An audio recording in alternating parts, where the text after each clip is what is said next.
Ladies and gentlemen, boys and girls, welcome to the Mic Drop Podcast. It's your boy Alex Wardoo. Follow us on all social media. Links will be in the description down below. We got a special guest in the building, the street scientist, the scientist of the streets. Say what's up to the people, bro. Crazy. Ooh, yeah. My name is Demetrius Lewis, or is known as the street scientist in the music community. Facts. Yeah, we were just talking about how my origins from Stockton, California. Started working on music with my uncle. My uncle is like a rapper / producer. And okay. Yeah, he was in the underground scene, like back when E40 was underground. They had mixtapes together and stuff back in the day. What's his name? His name is Eddie Fox. So this is like way like in the 90s when there was like CDs out the trunk. So in the early 2000s, he was still into writing for people. Like he wasn't into rapping anymore because he getting older, had kids. And he was writing raps for people, writing rhymes, writing verses. And that's where I was like in his room. He had the old Mac. You remember those old Macs where they had the color in the back, like the pink and blue? The thick ones? The thick one. Looked like a dinosaur. The big body ones. BBL Mac.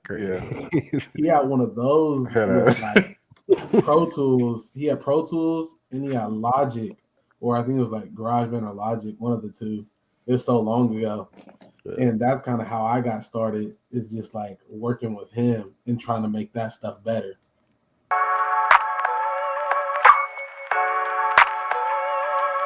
How did you come up with the name Street Scientist?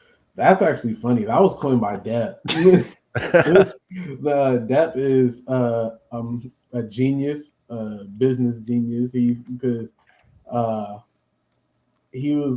funniest thing is like the mastering is the most scientific part of the music creation process because it's the more scientific than it is creative.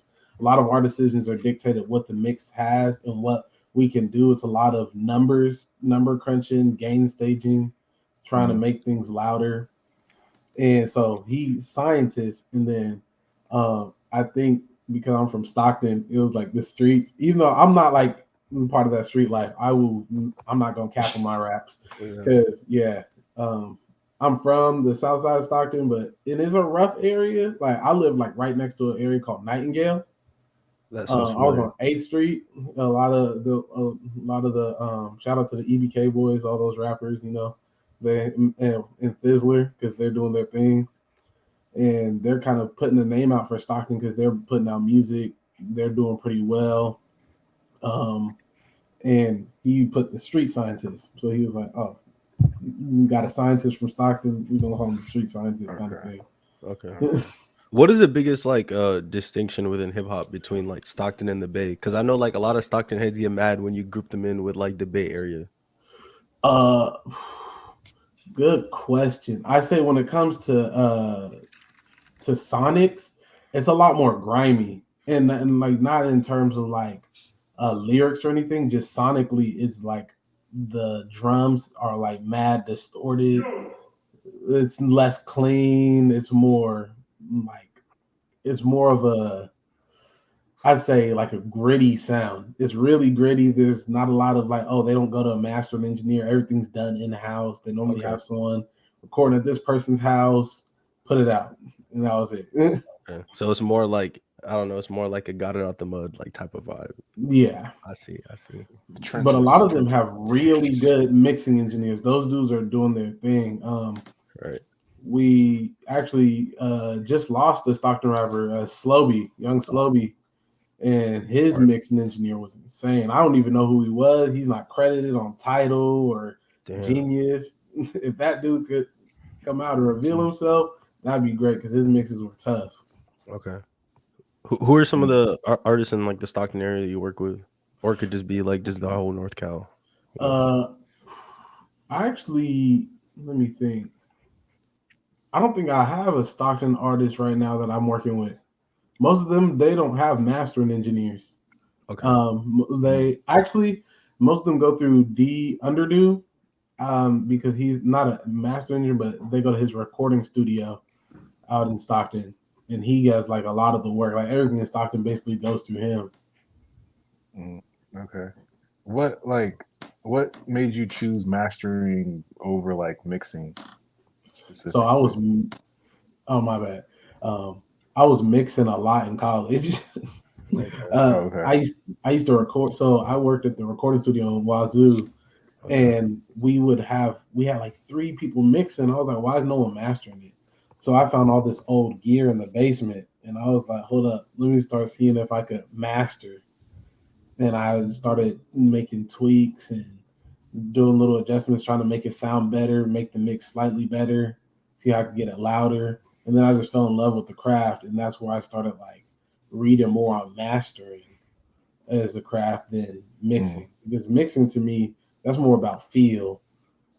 You can't really teach someone how to mix. It depends on your ears. Like you might like more reverb on your song than I like reverb on mm, my song, and that's just how you like it, you know. But when it comes to mastering, it's very scientific.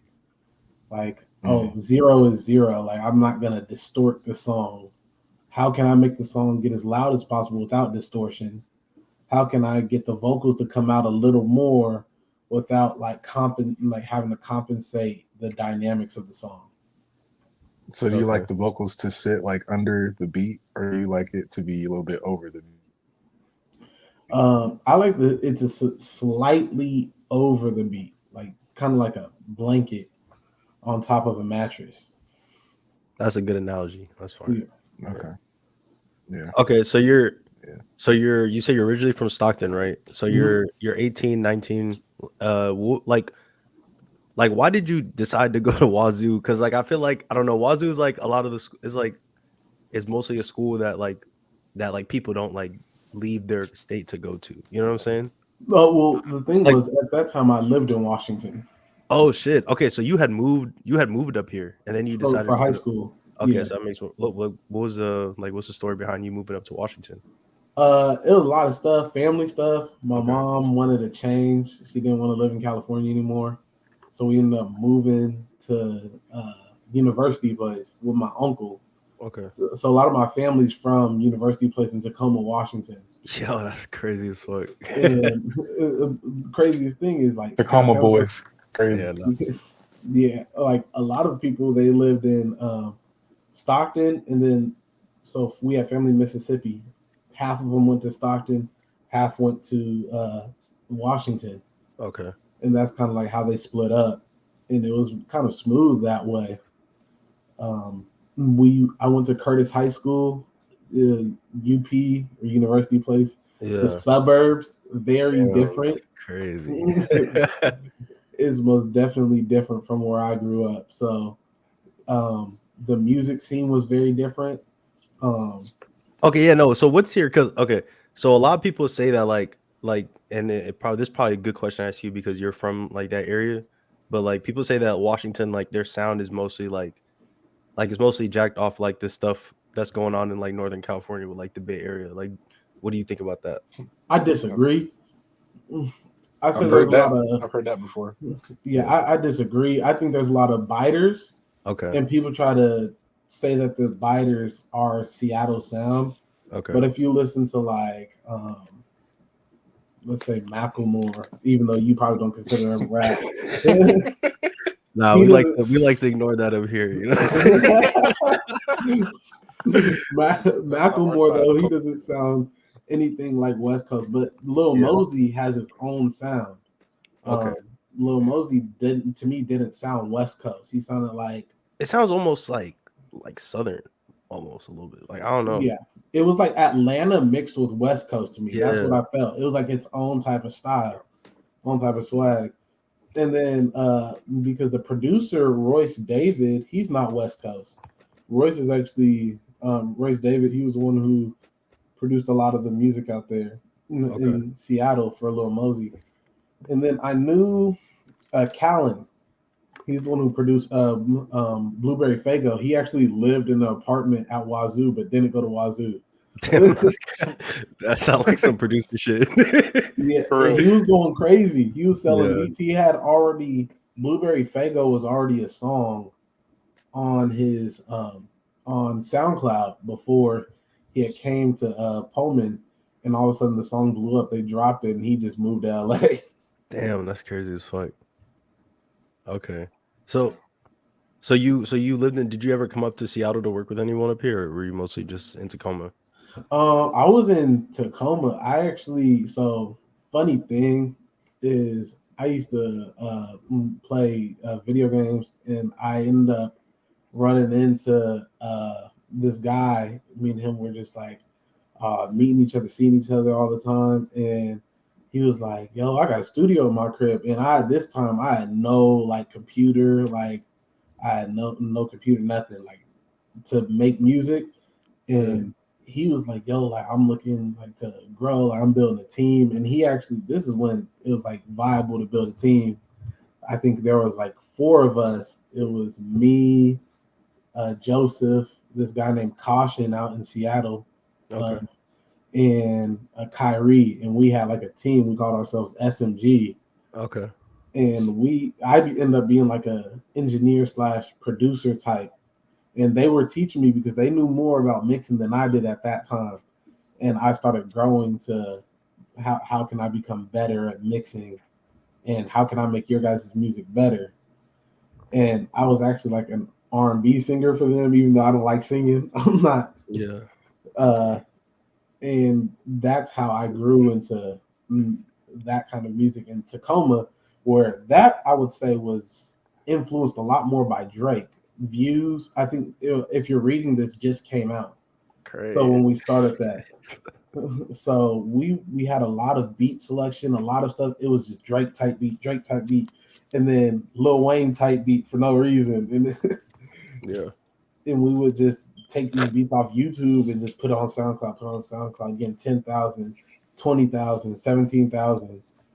And we thought we were running it up. Like to us, that was running it up. We're high Yeah. school kids with 20,000 plays on Yeah, SoundCloud. No, Like I mean shit, yeah, that is yeah. running it up though. Like for That is real. that. Yeah, yeah. In high Yeah, school, I wish yeah, I had definitely. 20,000 views on the video. Crazy. For real. Yeah. Shit. so we loved it a lot. We were like huge, we were huge fans of the craft of the process. But what ended up happening was one of our friends ended up like stopped like making music, and he was kind of like the ringleader of Right. the group. So when he went, the group kind of died.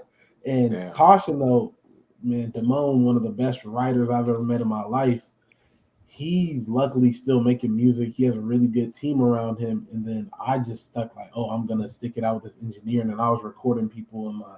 I ended up. He ended up before he quit. He gave me this like $100 microphone and an audio interface. And my mom had a laptop she wasn't using, so I started recording people out of my crib. Okay. Mm.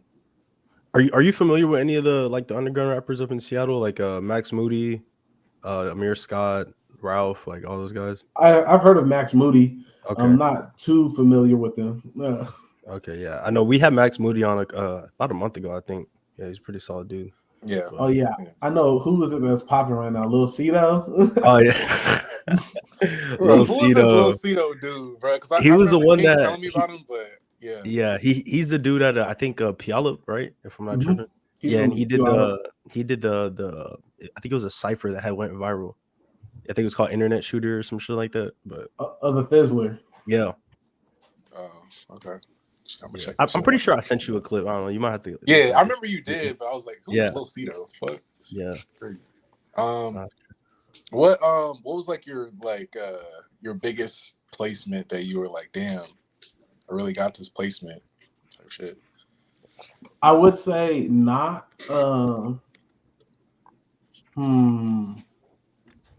Not at the moment because I didn't know what it would be, but probably Hours and Hours, Money Long. Okay. Being able to assist Depp with that project, Yeah. that song, and the whole Public Displays of Affection album. Being able to assist on that was like I couldn't imagine. Now that Hours and Hours is platinum, 2 Grammy nominations, it's kind of crazy. Yeah. Yeah. Shout out Nah, to for real, that's huge. yeah. Yeah. Like when did you start working at $1 Million Snare?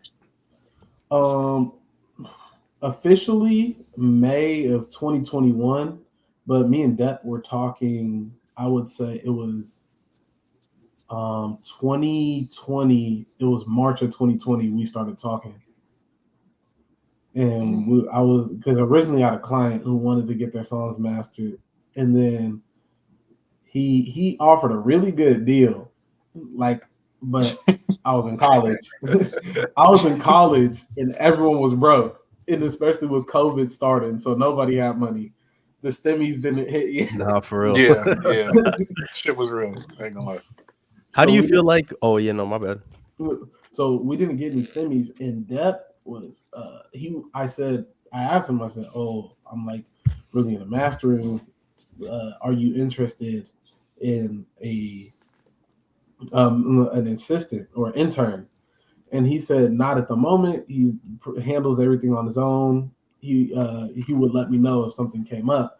And I think I cold called this dude so many times. Like I was just pressing the issue, Yeah, hitting him up so many times because I had another opportunity for internship with a movie mixing engineer, but I also like the fact It's that the bag. Crazy.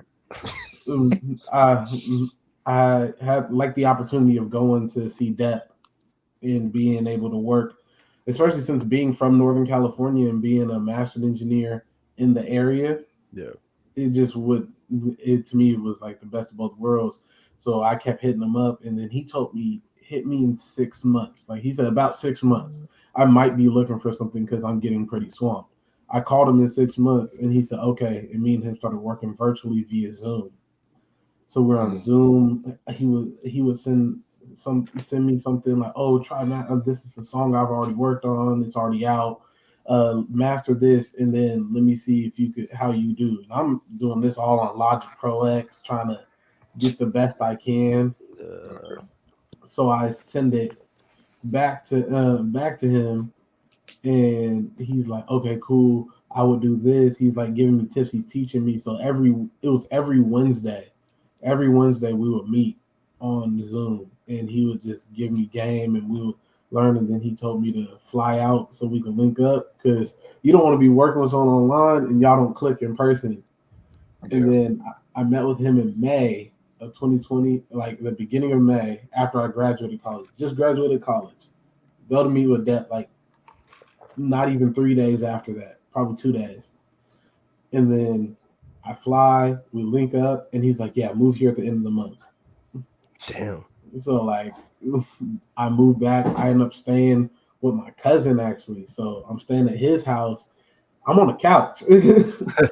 Like, I drove a 1989 Honda Civic from Washington to California. That car blew on me on the engine blew, but I stayed on his couch for 2 months. We had a roommate who ended up leaving, and then I took his bedroom, and I was staying in there. I was on an air mattress, like I was just trying to like get it, keep hustling, hustle. So I was on an air mattress. Funny part is that air mattress ended up getting a hole in it. Try to buy another one, another hole came, and I was like, all right, I guess I'm sleeping on this hardwood floor because it's bad. Nah, It's the trenches, bro. But I ended up getting my own apartment, working my way out of that situation. But hell it yeah. feels good working with Depp, working with $1 Million Snare. I've been here for about it's almost gonna be 2 years next May. Okay. Okay. Okay. Damn. That's dope. How do you That's feel dope. like how do you feel like you grew as an engineer while you were in Wazoo or at Wazoo? Oh God, I grew immensely. Um, that was the best experience for me. I had gotten accepted to UCLA. I had a couple other opportunities, and my mom told me like you're not gonna go to a school just because the name. That is Like fact. she told, and the funniest thing is I got into UCLA simply because my not UCLA Wazoo because my cousin worked there as an admissions counselor. Yeah. Yeah. Even though I would have got it anyway because anyone gets in Wazoo. Yeah, Wazoo's it's a state school, so but I mean it's Yeah, a really good school for like a state school for sure. yeah. And I ended up going and visiting Wazoo. Um, and I ended up visiting UCLA. I ended up visiting UW. I visited a bunch of different schools. and Wazoo felt like home. Like they really made it feel like homely because everyone else was super competitive. I literally witnessed someone purposely give someone the wrong answers because they didn't want them to succeed. Because like they saw that as if I help you, then that's a spot that could be taken. Whereas at Wazoo, everyone was helping everybody. Like Cougs help Cougs is a real thing. I remember I was down bad on RDA freshman year, which is like on your Cougar card. And I didn't have no money for food. This dude and his girlfriend literally was, oh, like, yep, we'll swipe you in. And they like got me my food. I was like, what? Like, this is weird. Yeah. I was like, this is super weird. And because where I come from, people don't do that. Like, it's like fend for yourself. But at Wazoo, it was different. I ended up meeting Kyle Bobo, really great producer, great financial advisor now. He just doesn't do music anymore, or he produces, but not like full time or anything. He was the senior engineer at the School of Music because we had a recording studio in the school. It was like a $4 million studio that was built in the early 2000s, but it's always been upgraded. We had Norman U47s. We had every preamp you could think of. And it was a really good situation for me because I got to learn the process of working in a legitimate studio. It had a system. We had notes for how our gear, what the patch bay looked like. We had, what were the patches for this recording session written down. So I learned a lot from him, but the biggest thing was our mentor, Dave Buer. Like, he taught me so much. I would not be who I am or like remotely at all if it wasn't for what he had taught me. Okay. Dave Buer, I shout out to him because I call him Uncle Dave because he really taught me, sat with me a lot about patience. I remember I had a recording I did of someone and it was distorted. And I was like, oh, how can I fix this? He said, re-record it. Like I was there. He was like, no, there's nothing I could do to get that distortion out. Just re-record it. Damn. Oh, this pitch is off. This singer did this. How would you tune this? He was like, have them re-record it. Record the recording process and starting from the root became so important. Am I allowed to cuss on here? Yeah. Oh yeah. So Mixed by Ali had a quote from, I think it was by himself or Dr. Dre. You can't polish shit to diamonds. Like, you can't take a bad recording and make it sound great.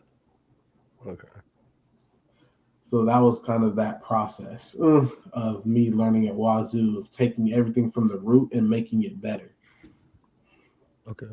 Do you recommend for like people that want to like pursue a career in like the music industry? Do you think college is like necessary? Do you think that people should like chase their dreams right out of high school? Like, what do you think is better for like someone that's like trying to get in the music industry?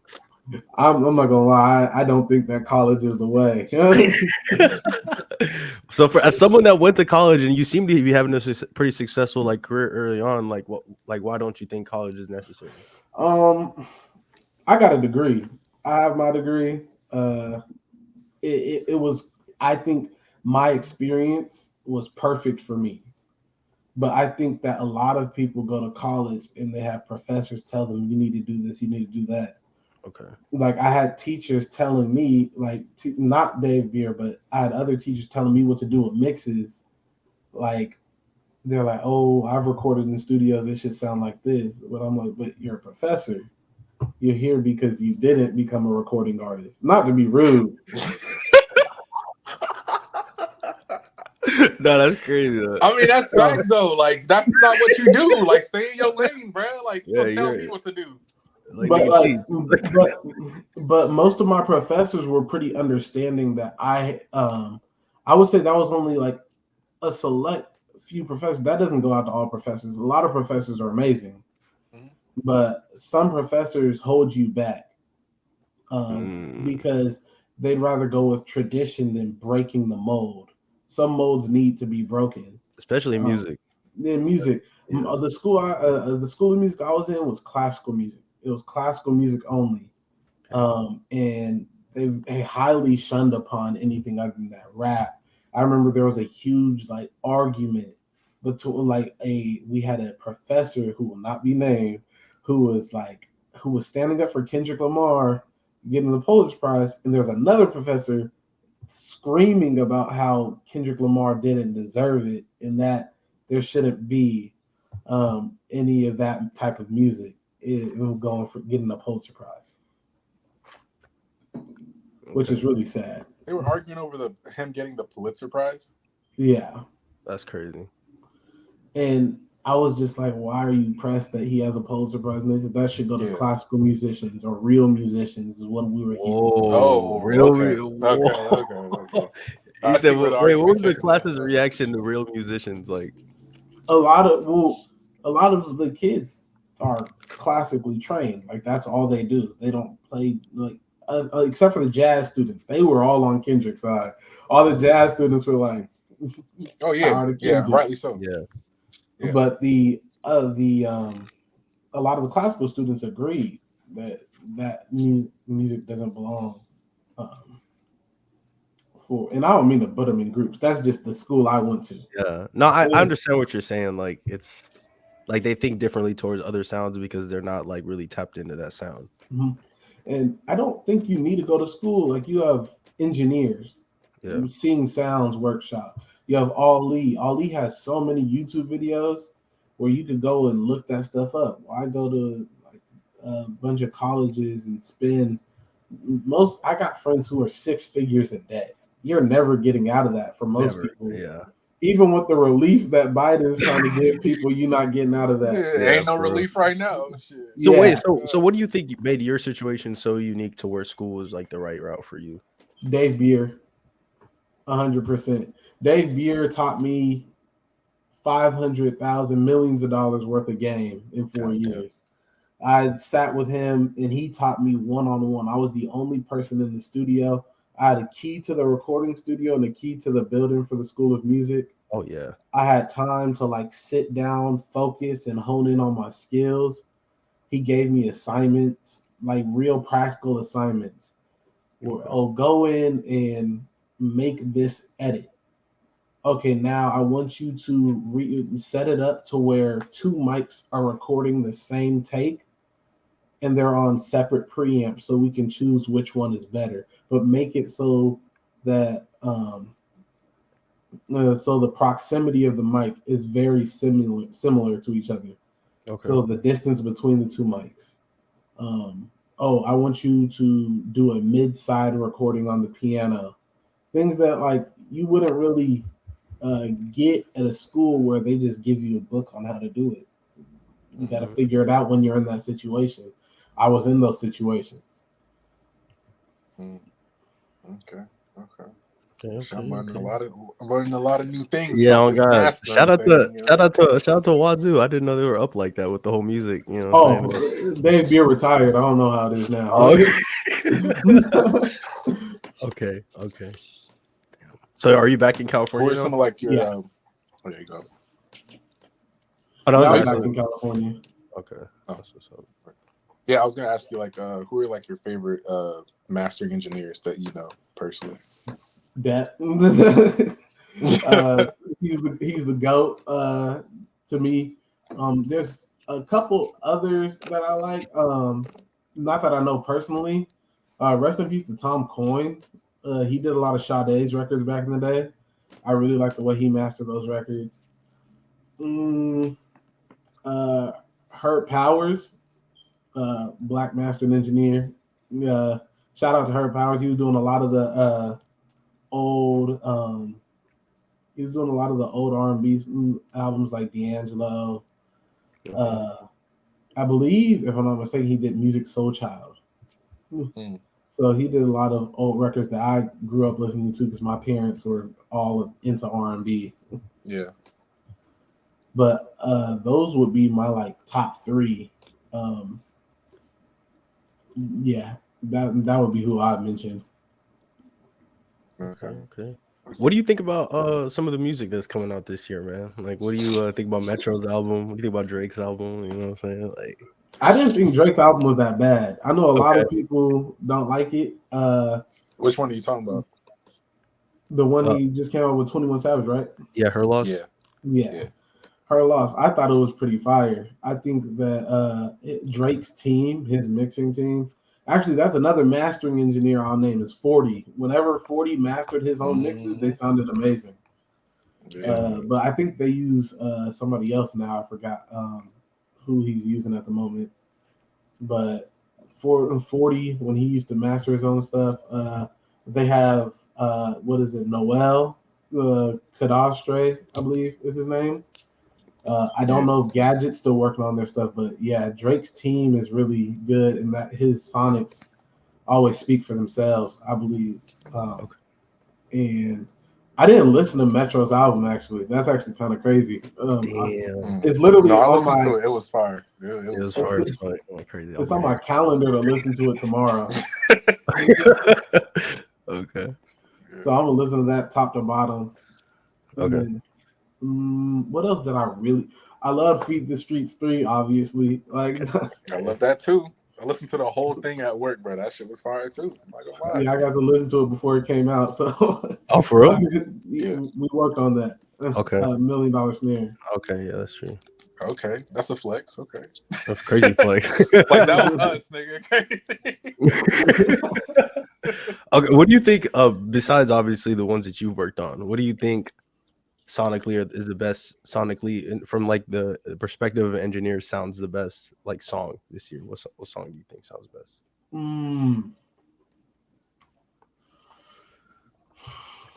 Ooh.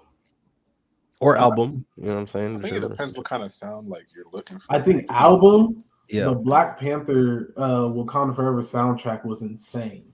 Okay. I don't know if you listen to that. I haven't even seen the movie yet, so I got to tap in. But, oh my gosh, that soundtrack had me like in awe of like how they were able to make something sound in a stereo setting sound like it's in Atmos. Like if you know what Dolby Atmos is. Yeah.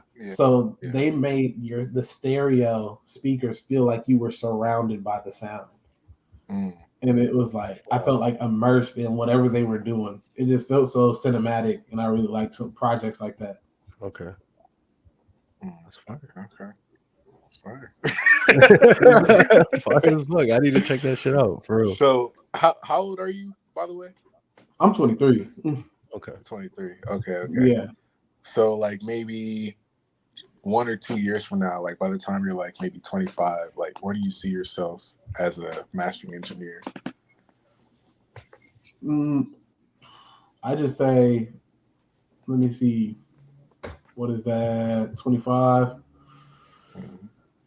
True. I say 730 days better than I am today. Just get better each day every day. Okay. Quick maths, crazy. Quick math. Like, mathematician. I just want to get better and better and better each day. Hell yeah. No, that's can't ask more than that. That's facts. Okay. What are how about this? What are some goals you have in mind? Goals. Yeah. Some goals is to be able to master the way to get the song I do in the sound I do in analog the same way digitally. I feel like that would just boost me up, just get me up there. I just want to keep striving to be better and understanding how the algorithm works. Okay. Because we do it ones and zeros. My bad. Could you describe to me like the difference between like analog and digital for like an engineering point of view? So analog is circuitry. It's based on humidity, how your gear, like how can I explain this? Like how a piece of gear acts in a specific environment, it changes. Like I can do a master for you in analog today, and then I can use those same exact settings a year from now, and it can sound slightly different or different in general. Okay. We actually had that happen where someone came to us for a recall a year and a half later, and the gear did not sound the same at all. Yeah. Is it because of like wear and tear, like the equipment or some shit, or Is more use, not really wear and tear, more use, and the fact that the environment. Oh, the AC was on during the summer, and now we got the heater on in the winter. okay? So now the circuitry is going to behave differently. You have these things called capacitors that you have electrolytic that can dry out after a while. They can like actually just start dying out and go old. And then you have regular capacitors that kind of just change due to their environment. That's a little bit of electrical engineering, but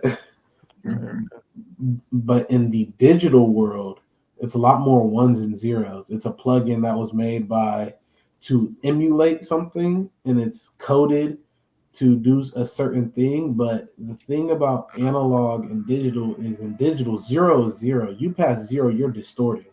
You're clipping something. Something's got to give. Whereas you have a little bit more leeway in the analog side. If I start distorting something, that distortion could sound very beautiful on a master or a mix. But like, for instance, the way Ali uses that SSL board in his studio, beautiful. How him, Curtis, Cyrus, Brandon, how they're able to clip that board and get this nice like harmonic distortion. It's like shimmer to it. Versus where if we were to try to do that with an SSL plugin in the studio, it's going to sound very nasty and crunchy, and you're going to be like, yeah, I don't like this. So kind of like how 40 uses distortion on Drake's vocals because it's already kind of clean, like a clean vocal. So if you put a little bit of distortion in there, it makes it sound more full. Like I would say that's a little different because 40 is actually utilizing the plugins and utilizing distortion in the box, but he knows how to keep it from hitting 0. But when you have a board or you have outboard gear, you can start touching 0 and making it sound nice. Versus if we were to do that same, if 40 was to do what Ali does in the box, it wouldn't sound that good. Although there's one song he did that on was Headlines, bunch of like clipping on that song, and it sounds pretty good. Yeah, okay. Real life street scientist, crazy. No, for real, that's dope. That's dope as fuck, man. Like, this is my last question. Like, what are some like dream artists that you want to work with? Man, that's a really good one. The Weeknd. Okay. The Weeknd for sure. Sade. I know she probably retired somewhere, chilling, living off her millions. But Sade, if you ever need a mastering engineer, it's street science and stuff. Yeah. Because I'm a huge fan of Sade's music. And then Brent Faiyaz. Brent Faiyaz. I think he had one of the best R&B albums this year. I think him and Gavion had one of the best R&B albums this year. Yeah. Oh yeah. Is the SZA album, is that dropping this year or is that next year? I'm not. I have no idea. I didn't work on that. Look at next year. Because she posted the it looked like she posted the art, but like she didn't put a date on it or anything. But I think a lot of people are dropping next year. I know Rihanna's dropping next year. So yeah, I think people need to stay on hold because Mariah Carey's about to hit the charts and about to have the whole world. Yeah, oh God. Yeah, it's crazy. Looking at Man, all right. Well, shit. Where can the people find you on social media? And if you have any closing statements or last words, you know what I'm saying. People can find me on Instagram at the Street Scientist. You can book me for mastering on engineers, and then I'll say if you ever have a question or you want to hit me, just hit me. You know, I respond to most of my DMs. Actually, not really, but I try to at least read. Okay. I'm not Hollywood in any way though. Just I might be busy and I might not get to it for like a week or two. No, for sure. Thanks for coming on, man. For real. Of course. Learned a lot during this podcast. Definitely, bro. Appreciate it.